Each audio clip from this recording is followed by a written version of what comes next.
अस्सलाम वालेकुम रहमतुल्लाहि व बरकातहू। दोस्तों, एक भाई ने सवाल किया है कि हज़रत ये बताइए कि शौहर गलती से अपनी बीवी के पिस्तान को मुंह में रखा हुआ था और फिर अचानक वो दूध, बीवी का दूध हलक़ के नीचे उतर गया गलती से।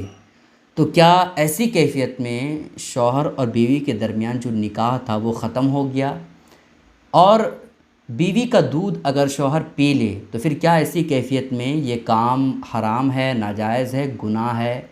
मतलब ये है कि इस बात की हकीकत क्या है और क्या वाकई में निकाह ख़त्म हो जाता है? आज मैं आपके सामने इसी के ताल्लुक़ से बताने वाला हूँ। लेकिन इससे पहले मैं आपके सामने कुछ ज़रूरी बातें अर्ज़ करना चाहूँगा। दोस्तों देखें, इस तरह के सवालात कोई भी आपके मन में हो, किसी भी तरह से इस तरह के सवालात आपके ज़हन में हो तो आप बिला झिझक पूछ सकते हैं। किसी भी तरह से आप शर्मिंदगी बिल्कुल महसूस ना करें, चूँकि भाई ये सब सवालात जो होते हैं, जिस तरह से एक बंदे ने सवाल किया जो मैंने आपके सामने बयान किया है और इसका जवाब भी दूंगा, तो इस तरह के जो भी सवालात होते हैं वो हमारी ज़िंदगी से रिलेटेड होती है ना। ये सब सवालात ऐसे होते हैं जो हमें ज़रूरत पड़ने वाले होते हैं। तो ये सब सवालात के जवाब अगर हमें नहीं मालूम होंगे, क्या हलाल है क्या हराम है, ये नहीं पता होगा, तो फिर ऐसी कैफियत में हम गलती करेंगे, है ना। तो उस गलती से बचने के लिए ये सब जानकारी हमें होनी चाहिए कि क्या सही है और क्या गलत है। इस वजह से मैं कह रहा हूँ कि जो भी आपके मन में हो बिला झिझक आप पूछ सकते हैं, चाहे शौहर और बीवी के दरमियान जो पोशीदा बात होती है वो हो या फिर किसी और तरह से हो, आप पूछ सकते हैं। इसमें कोई हर्ज की बात नहीं है। दीन के मामले में, मसाइल के मामले में आप कभी भी शर्मिंदगी महसूस ना करें, क्योंकि आप सोचें ना, जिस चीज़ से आप शर्मिंदगी महसूस करेंगे वो चीज़ आप जान नहीं पाएंगे, और फिर जान नहीं पाएंगे तो फिर ऐसी कैफियत में आपको नहीं पता होगा कि क्या सही है और क्या गलत है। आप डॉक्टर के पास जाते हैं तो आप अपनी बीमारी के बारे में बताते हैं, तो उसमें बहुत सारी चीज़ें डॉक्टर को बताते हैं कि हमारे अंदर ये प्रॉब्लम है। तो बहुत सारी परेशानियाँ, बहुत सारे प्रॉब्लम जो हमारे पोशीदा होते हैं, जो शर्मिंदगी महसूस होती है डॉक्टर को बताने में, वो परेशानी हम डॉक्टर को आसानी के साथ बता देते हैं। तो इसी तरह से दीन के मामले में भी है। जब भी आपको किसी मसाइल की ज़रूरत पड़े आप पूछिए, लेकिन अदब के अल्फाज हो। जब आप बोलें तो उसमें जो है तहज़ीब और अदब हो, ठीक है। चूँकि इल्म हासिल करना ये हर मुसलमान मर्द औरत पर फ़र्ज़ है। आप अगर नहीं जानेंगे तो ये आपकी गलती है, ठीक है। लेकिन दीनी मामलात में आप कभी भी शर्मिंदगी महसूस ना करें।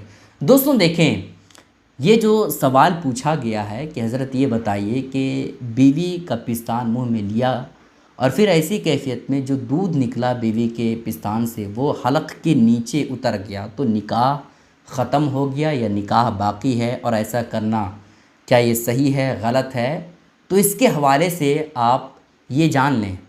दोस्तों, इस तरह की बातें आवाम में ये मशहूर है कि अगर बीवी के पिस्तान से दूध निकल जाए और फिर शौहर के हलक़ के नीचे उतर जाए, तो फिर ऐसी कैफियत में वो बीवी जो है वो माँ बन जाती है शौहर का, और जब माँ बन जाएगी बीवी शौहर का, तो फिर ऐसी कैफियत में उसके दरमियान जो निकाह है वो ख़त्म हो जाएगा।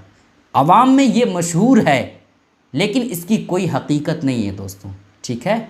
अगर गलती से शौहर ने बीवी के पिस्तान को चूमा या चूसा और हलक़ के नीचे दूध चला गया, तो फिर ऐसी कैफियत में निकाह नहीं टूटेगा, ठीक है। उन दोनों के दरमियान जो निकाह है वो बाकी रहेगा। हाँ, ये अलबत्ता ऐसा करना, बीवी के दूध को हलक़ के नीचे उतारना, ये बिल्कुल गलत है, गुनाह है, गुनाह कबीरा है, ठीक है। ऐसा नहीं करना चाहिए। हाँ, बीवी के पिस्तान को आप चूम सकते हैं, चूस सकते हैं, ये बिल्कुल जायज़ है, लेकिन उससे जो दूध निकलता है उसको मुंह में लेना, हलक़ के नीचे करना, ये बिल्कुल नाजायज़ है, गुनाह कबीरा है, ठीक है। ऐसा नहीं कर सकते हैं। अब जो आवाम में मशहूर है कि अगर बीवी का दूध शौहर पी ले गलती से या किसी तरह से, तो उसके दरमियान जो है वो निकाह ख़त्म हो जाएगा, क्योंकि जो बीवी है वो माँ बन जाएगी। ये इसकी कोई हकीकत नहीं। इसकी दलील मैं आपको देता हूँ दोस्तों। देखें, بچے کو جو دودھ پلایا جاتا ہے وہ ہمارے مذہب میں 2 سال بیان کیا گیا ہے، چاہے وہ مرد چاہے وہ بچے ہوں یا بچی ہو، 2 سال تک دودھ پلایا جاتا ہے، ٹھیک ہے۔ لیکن اگر 2.5 سال کے درمیان، ٹھیک ہے، 2.5 سال کے درمیان اگر بچے نے کسی عورت کا دودھ پی لیا تو اس کی رضاعت ثابت ہو جائے گی، یعنی بچے کی رضائی ماں ہو جائے گی جس کا اس بچے نے دودھ پیا تھا، ٹھیک ہے۔ 2.5 سال کے بعد اگر بچے نے دودھ پی لیا کسی عورت کا، جیسے 3 سال کی عمر میں بچے نے کسی عورت کا دودھ پی لیا تو رضاعت ثابت نہیں ہوگی، اس کی رضائی ماں نہیں ہوگی۔ کیوں؟ اس لیے کہ 2.5 سال تک ہی رضاعت ثابت ہوتی ہے۔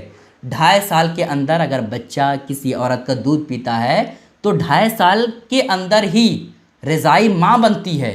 2.5 سال کے بعد اگر کوئی بچہ ماں کا دودھ پی لیتا ہے یا پھر کسی کا دودھ پی لیتا ہے تو پھر ایسی کیفیت میں وہ رضائی ماں نہیں ہوگی، ٹھیک ہے۔ 2 سال کے بعد ویسے تو بچے کو دودھ نہیں پلانا چاہیے، ناجائز و گناہ ہے، ٹھیک ہے، نہیں پلانا چاہیے۔ لیکن اگر بچے نے 2.5 سال کے بعد کسی عورت کا دودھ پی لیا تو رضاعت ثابت نہیں ہوگی۔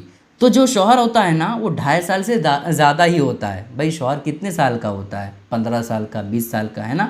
تو 2.5 سال سے زیادہ کا ہی ہوتا ہے جو شوہر ہوتا ہے۔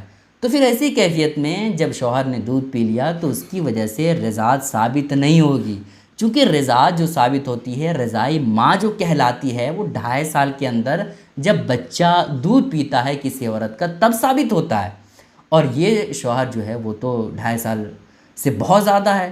تو پھر ایسی کیفیت میں رضاعت ثابت نہیں ہوگی، رضائی ماں نہیں ہوگی، نہ ہی اس کے درمیان نکاح ختم ہوگا بلکہ نکاح باقی ہے۔ البتہ ایسا کرنا یہ بالکل ناجائز ہے، گناہ کبیرہ ہے، بڑا گناہ ہے، ایسا نہیں کر سکتے ہیں، ٹھیک ہے۔ ہاں، عورت کا، بیوی کا جو ہے شوہر پستان چوم سکتا ہے، چوس سکتا ہے۔ امید کرتا ہوں دوستوں یہ باتیں آپ کو اچھے طور پر سمجھ آ گئی ہوں گی۔ آپ سے گزارش ہے دوستوں کہ اس طرح کے جو بھی سوال آپ کے من میں ہو آپ نیچے کمنٹ کریں یا پھر کسی عالم دین سے پوچھ سکتے ہیں، لیکن ہاں ادب کے دائرے میں، تہذیب کے دائرے میں آپ پوچھ سکتے ہیں، ٹھیک ہے۔ گزارش ہے دوستوں کہ اس کلپ کو شیئر کریں تاکہ سارے لوگوں کو یہ اہم باتیں جس سے لوگ شرمندگی محسوس کرتے ہیں پوچھنا، یہ ساری باتیں سارے لوگوں کو پتہ ہو جائے۔ السلام علیکم ورحمۃ اللہ وبرکاتہ۔